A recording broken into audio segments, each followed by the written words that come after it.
Welcome to the GCNTech Clinic, where Alex and I aim to answer your bike tech and maintenance related questions. As ever, you can submit your questions down in the comment section below, and we'll do our best to answer as many of them as possible. When you submit them, put the hashtag askgcntech. And also, you might be wondering, where are we? This isn't the tech set. GCNTech's on tour this week. We're in Spain filming some videos. Yeah. Make sure you subscribe so you don't miss those. Right. First question. First question. We're on European allotted time, by the way. It's from RS-DJ3BK. They say, I read that Specialized recommends replacing carbon rail saddles every 3 years. Do carbon rails really fail with regular riding, or is that just a trick to sell more saddles? Right. Two things I want to clear up immediately.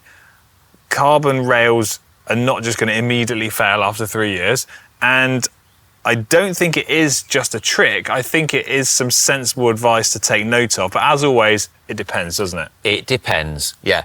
You know, how people go, how long is my chain going to last? How long are my tyres going to last? It depends on a whole host of factors. Things do wear out, as Alex says. Saddles also do wear out. And this is the same not just for carbon saddles, but for saddles of any rail or type. And what you typically see is actually the sort of upper portion. The like carbon base could sag. Yeah, the base of the saddle that you actually sit on, not the rails, can sort of lose strength over time and start to sag and lose its shape and not then support you in the way that it's supposed to.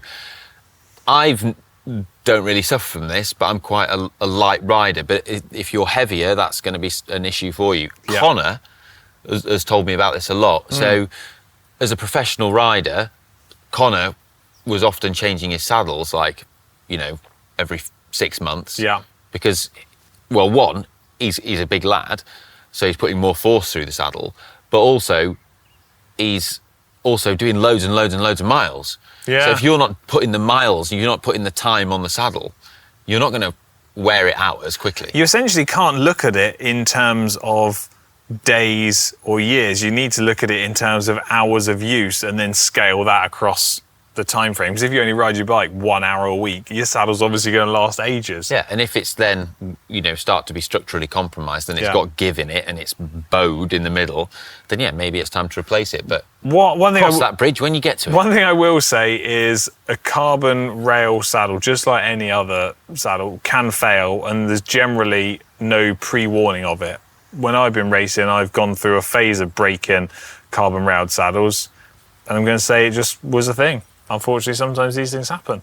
Yeah. I've never broken one. Well, there you go. There you go. Right, next question is from Adrian Pengley 6846. You read out. So they got two questions. Oh, bonus. Greedy. Yeah. First question is, can I still hot wax a chain after I've been using drip-on wax? Both of them are the Silca wax products. Yes. Yeah, you can. Yeah. The drip-on wax is compatible with the stuff that's in the pot. It's essentially the same products turned into a wax emulsion, I believe. Yeah, and the pot is just more efficient at getting it to permeate inside the links and rollers. Yeah. So that's that one. Question two is, are tyres still as efficient in terms of rolling resistance when they are worn? I have a GP5000 TLR with about 3,000 miles on them. This is an interesting question. And it, in some ways, a tyre can become faster, in theory, because the carcass is thinner. And, you know, what you then see is, like a thinner carcass, like thinner carcass tyres, they can be faster. But again, it depends, right? The other thing is that what I've learned from my visits to Pirelli, don't think I've ever mentioned that before, a large part of what makes a tyre fast is actually just the construction and isn't necessarily the tread on the outside. But then also, in terms of the rolling resistance of the tyre, once a tyre is becoming squared off, so the tyre creates like a round shape, and so your contact patch is small.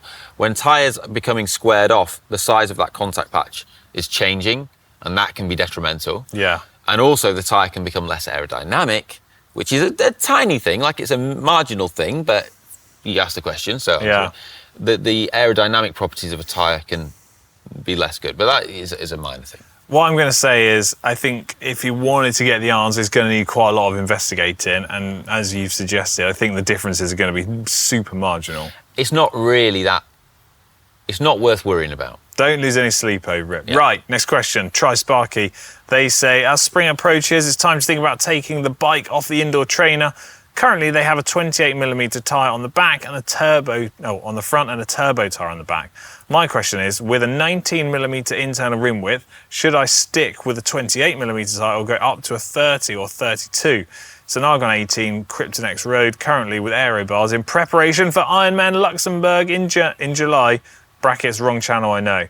Right, I'll just get this straight off my chest. 19mm internal rim width, by modern standards, is on the narrower side of things. If you averaged it out now, modern carbon road rims, 21mm internal, if you averaged it out. 19mm is going to work best with a 26, a 25, 26, or a 28. Once you go up to a 30 and a 32mm tyre, you're going to get that real ballooned shape of the tyre, which is going to be great for comfort, but not necessarily great for speed and aerodynamics. I would say, and this is what I'm about to say is based on studies that have been done, modelling data, right? And we've spoken about this before, which is I would try and work out what is the average speed that you're realistically going to do for this bike course. And if it's above 32 kilometres an hour, go for a 26 or a 25mm tyre. Yeah. If it's below 32k an hour, go for a 28. Okay, clear that up. Edramero 7985 says, my chain guard behind the chain rings came off. What glue should I use to reattach it to my carbon frame? Can I answer this? Because this literally happened to me a few days ago. This happened to me as well. A few days ago, I had this exact problem. Okay.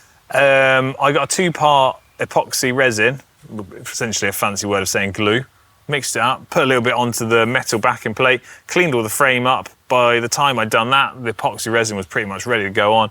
Stick it on there, bit of tape over the top to hold it in place. Job's a good one. Bish, bash, bosh. Stayed on? Stayed on. There you go. Yeah. I'll be doing that then. Yeah, they can do that. Yeah.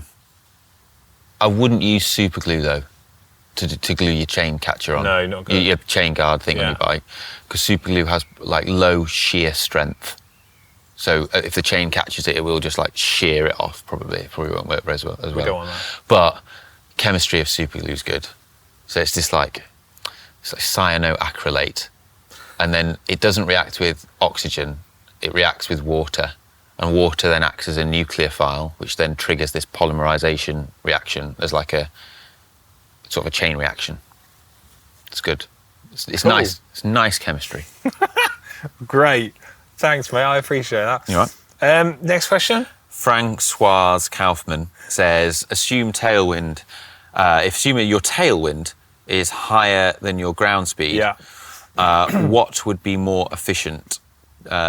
Tuck to be even more aero, or sit upright to act like a sail? I think we've had someone ask a similar question on this in the past, right? It's good though, isn't it? Good question. Yeah. As all the while the tailwind is higher than your wheel speed, you might as well be up like a sail. The second that the wind speed matches or is lower than your wheel speed, you need to be aerodynamic.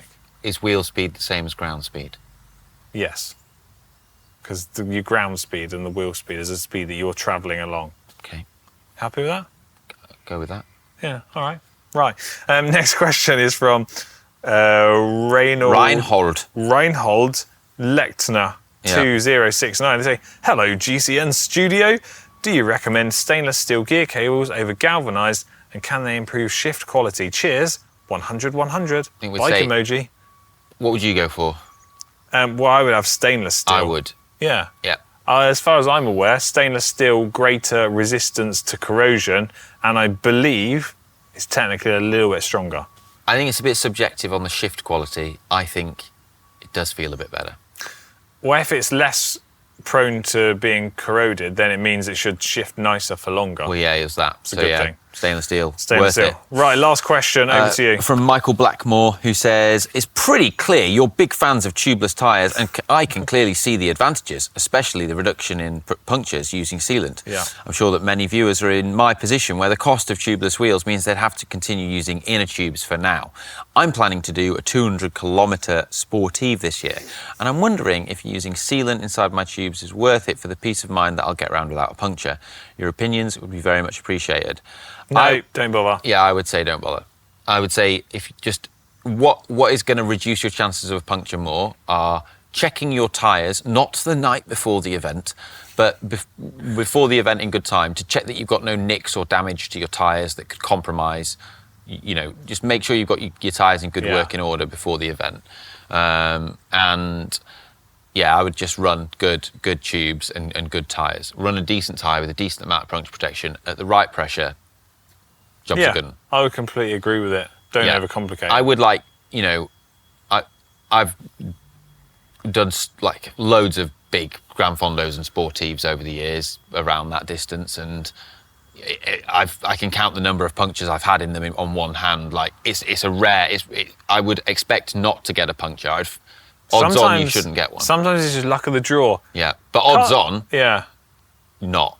Cast your mind back to when you did Monte Grappa 10 times. Remember when you punctured so many times and we didn't even have a track pump with us? That was it, I know. But that was like, for all these events where I've done them and never got a puncture, I then got all my punctures in one go on that one ride. Yeah. So, there you go. Right, that's it for this week's GCNTech link. I say every week, hopefully that's answered your questions. If it hasn't, I apologise, but be persistent, put them in the comments section, and we'll get to them in the coming weeks. Right, we're out of here.